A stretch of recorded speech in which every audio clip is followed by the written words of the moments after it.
Hi, and welcome back to the SC Build series. I'm Suzanne Czar, architect and builder here on Mercer Island, and welcome to my guest house.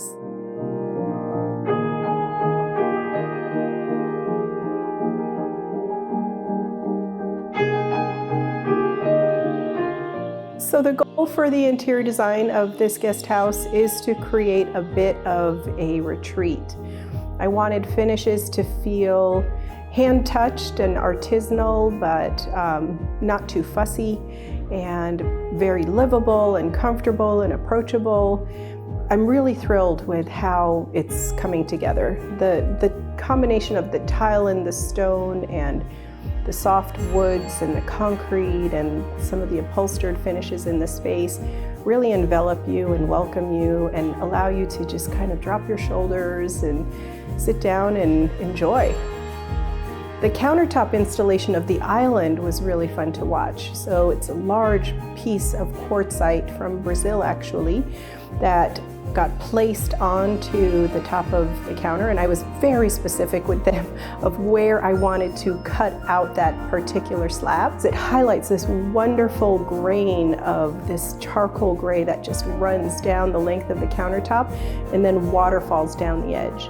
So it's another natural material that we used almost as a piece of art in the space. There's a real variation in this catalog of tile options, and I took advantage of the different types of colors and finishes and aspects of this tile to essentially create these wonderful herringbone mosaics throughout the living room and the bathroom. And then at the backsplash of the kitchen tile, we looked at a different pattern with a lighter grout and picked up some gold finish tiles to pick up the sunset as it reflects off of the backsplash, because we're facing west here.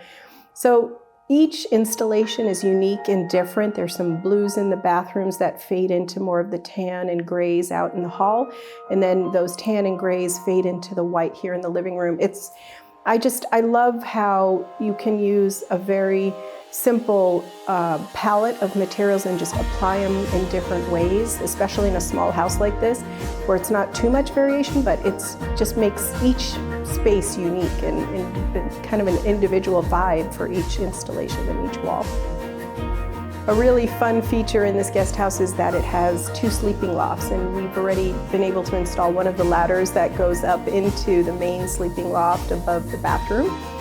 Carpeted the loft up there for comfort. Have some small furnishings up there, and it's a great place to just actually sit and overlook the rest of the casita or the guest house. And it has good height and enough windows to actually enjoy the exterior while you're up there. So this 750 square foot guest house might be small on paper, but it's big in my heart. I was able to select all the favorite things that I love in the design world, things that I've wanted to experiment and try for clients that, you know, sometimes they'd go for it, sometimes they wouldn't. And in the end, I really created a collection of my favorite things, and I'm really enjoying how it's turning out.